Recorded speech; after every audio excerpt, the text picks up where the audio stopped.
안구 건조증이 급증을 하고 있는 만큼 그에 대한 궁금증들 굉장히 많으실 겁니다. 지금부터 하나씩 풀어보도록 하겠습니다. 자, 먼저 원장님, 안구 건조증은 불치병이다라는 말이 있습니다. 그만큼 근본적인 치료가 어렵다는 말인 것 같은데 이거 사실인가요? 어느 정도는 맞다고 생각합니다. 치료를 하여 이전비의 증상 호전은 많이 되었지만 주변 환경이나 생활 습관에 따라 증상이 다시 나타나는 경우들이 많기 때문입니다.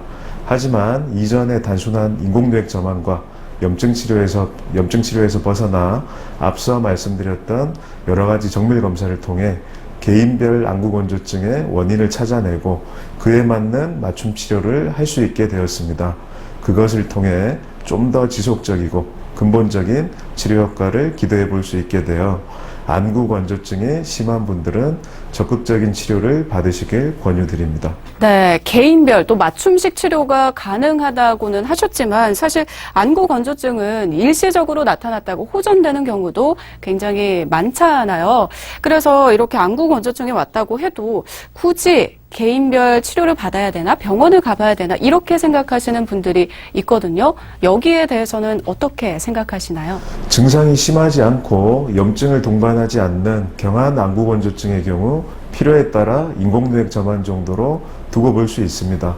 하지만 염증을 동반한 심한 안구 건조증을 적절히 치료받지 않는 경우 드물게 각막 혼탁 등의 부작용으로 인해 영구적인 시력 후유증까지도 생길 수 있습니다.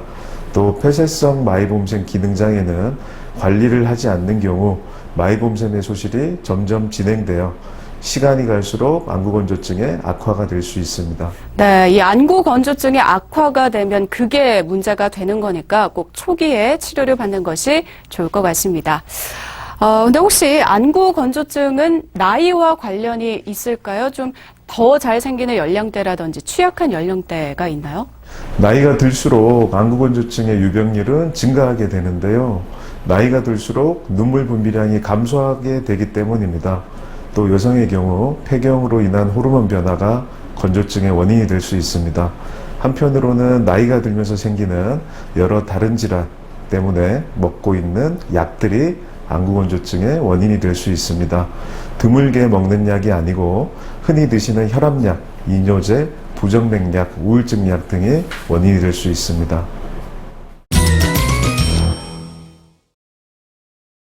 어떤 질환이든 예방과 관리가 중요할 것 같습니다. 그렇다면 안구 건조증을 예방하기 위한 방법들은 어떤 게 있는지 원장님께서 소개 좀 해주시죠. 컴퓨터, TV, 핸드폰 등의 장시간 사용을 줄이는 것이 가장 중요하다고 생각합니다.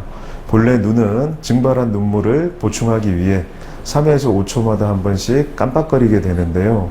하지만 스마트폰 등 디지털 기기에 집중하게 되면 눈 깜빡임 횟수가 50% 이상 줄어들어 안구 건조증의 악화를 유발합니다.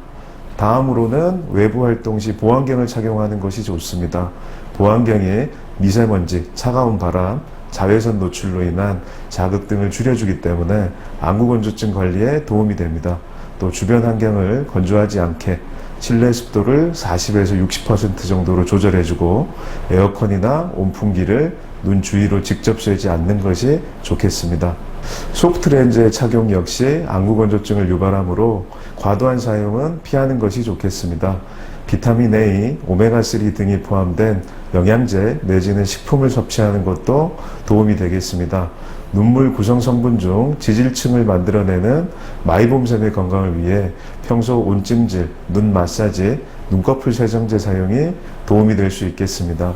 네, 그렇다면 시력 교정술을 받으신 분들을 위한 예방법도 따로 있을까요? 요새는 20, 30대 벌써 시력 교정술을 받으신 분들이 굉장히 많잖아요.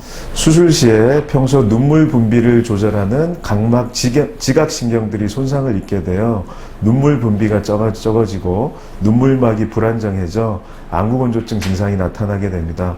이는 대부분 수술 초기 1, 2개월 동안 가장 심하게 느낄 수 있고 6개월에서 1년 후에 원래의 상태로 회복이 되지만 회복 기간에 컴퓨터, 스마트폰 등으로 눈이 쉽게 건조해질 수 있어 부족한 눈물을 보충해 주는 것이 좋습니다. 수술 전에 심한 안구건조증이 있다면 안구건조증을 치료한 후에 수술을 받으시는 것이 좋겠습니다. 라식에 비해서 각막 지각신경 손상이 적은 라섹 수술이 건조증 악화가 적어 안구건조증이 심한 분들은 라섹 수술을 고려하는 게 좋겠습니다. 네, 다음 질문입니다.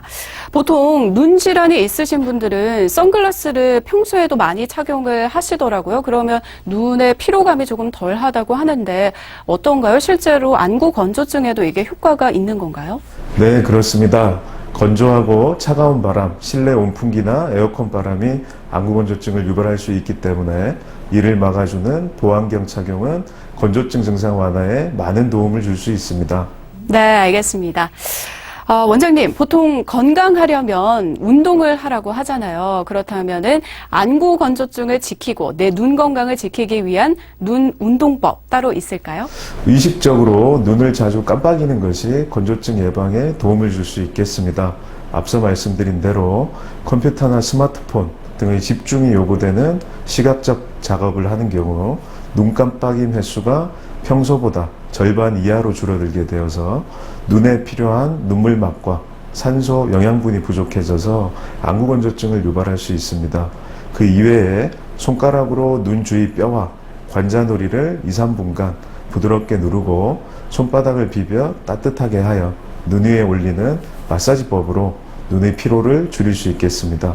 또 휴식 중 눈을 스트레칭하는 것처럼 상하좌우로 번갈아 주시하는 방식으로 눈을 움직여 긴장을 푸는데 도움을 줄 수 있겠습니다.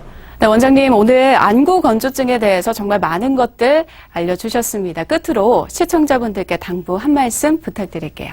이전의 환자 증상에 의존하는 주먹구구식의 안구건조증 진단과 단순한 인공누액 점환 정도의 치료에서 벗어나 최근 정밀한 검사와 여러 가지 새로운 치료가 생기게 되었습니다.